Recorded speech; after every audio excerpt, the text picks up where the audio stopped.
لیتا ہوں، اپنی اللہ کو راضی کر لیتا ہوں۔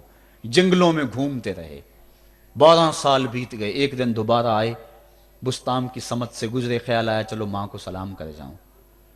تہجد کا وقت تھا، رات کا وقت تھا، دروازے پہ کھڑے رہ گئے کہ میری ماں سوئی ہوگی، میں نے کبھی کوئی خدمت نہیں کی ماں کی، تو اب اٹھا کے تکلیف کیوں دوں؟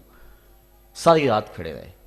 جب تہجد کا وقت گزرا تو نالی سے پانی آیا، سمجھ گئے کہ میری ماں تہجد کے لیے اٹھی ہے، دروازے کے قریب ہو گئے تو ماں نے ہاتھ اٹھا لیے، کہا اللہ میرا بیٹا با یزید تیری طلب میں نکلا ہوا ہے، میں نے اسے اپنے حق معاف کر دیے، تو اس کو اپنا وصال عطا کر دے۔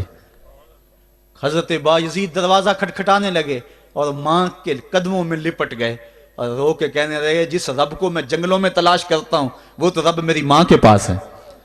تو ماں کی دعاؤں میں اللہ کی رضا ہے، ماں راضی ہو جائے تو سمجھ لو خدا راضی ہے۔ اللہ تعالیٰ جل شانہ نے ارشاد فرمایا وَقَضَىٰ رَبُّكَ أَلَّا تَعْبُدُوا إِلَّا إِيَّاهُ، تیرے رب نے یہ طے کر دیا ہے کہ اس کے علاوہ کسی کی پوجا نہیں کرو گے، وَبِالْوَالِدَيْنِ إِحْسَانًا، اور والدین کے ساتھ اس نے سلوک سے پیش آؤ گے۔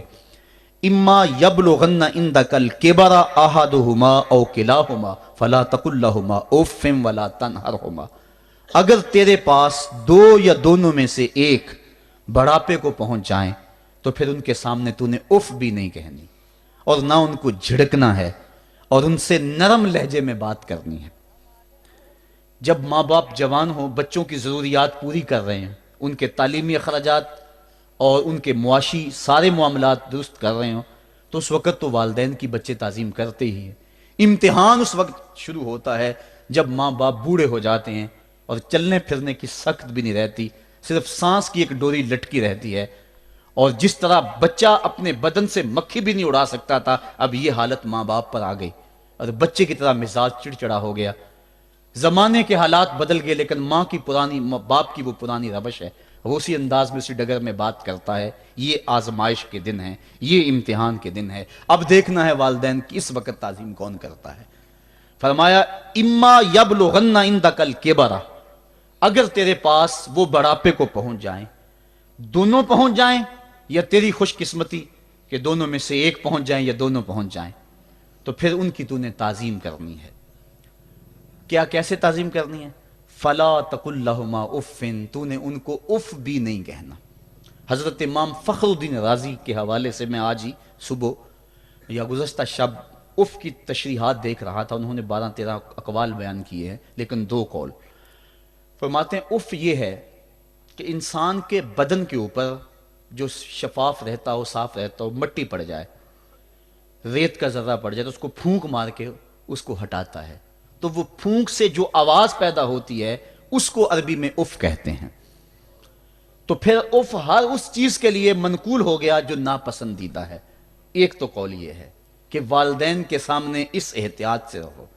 دوسری بات آپ فرماتے ہیں اف کا مفہوم یہ ہے کہ جب ماں باپ بوڑھے ہو جائیں تو بول و براز چارپائی پہ نکل جاتا ہے اور انسان ان کو اٹھا کے ان کی خدمت کرتا ہے، صفائی کرتا ہے، کپڑے بدلتا ہے۔ انسان کی طبیعت میں جو فطری نفاست ہے اس کے تحت اس کو ماں باپ سے جو مکروہ اور ناپسندیدہ بو آتی ہے اس سے وہ بچنا چاہتا ہے۔ وہ نفرت ماں باپ سے نہیں ہوتی، وہ نفرت اس بدبو سے ہوتی ہے جو ماں باپ کے بدن سے یا چارپائی سے یا کپڑوں سے اٹھ رہی ہے۔ تو بندہ اپنے جو ہے وہ ناک پہ کپڑا رکھ لیتا ہے اس بدبو سے بچنے کے لیے۔ تو اف کے مفہوم کو بیان کرتے ہوئے حضرت امام رازی کہتے ہیں کہ انسان کو اس بات سے بھی روکا گیا ہے کہ تو اپنے ناک پہ کپڑا رکھ کے اگر ان کو صفائی کر رہا ہوگا تو ماں باپ کے نازک دل پہ کہیں یہ بوجھ نہ آ جائے کہ میرا بیٹا مجھ سے نفرت کر رہا ہے۔ اس لیے والدین کی تعظیم کا عالم یہ ہے کہ تو کھلے ناک سے ان کی خدمت کرے اور وہ بدبو سہتا رہے اور اپنے ناک کے اوپر کپڑا بھی نہ رکھے کہ تیرے ماں اور تیرے باپ کے دل کے اندر اتنا خلال اور ملال بھی پیدا نہ ہو۔ یہ ہے اف کا زمرہ۔ حضرت امام حسن رضی اللہ تعالیٰ عنہ نے ساری زندگی اپنی والدہ حضرت فاطمہ الزہرا کے ساتھ بیٹھ کے کھانا نہیں کھایا تھا۔ ایک دن حضرت سیدہ فاطمہ نے فرمایا کہ بیٹا میرا جی چاہتا ہے کہ میرے ساتھ تم بیٹھ کے کھانا کھاؤ، لیکن تم نے کبھی بھی میرے ساتھ بیٹھ کے کھانا نہیں کھایا۔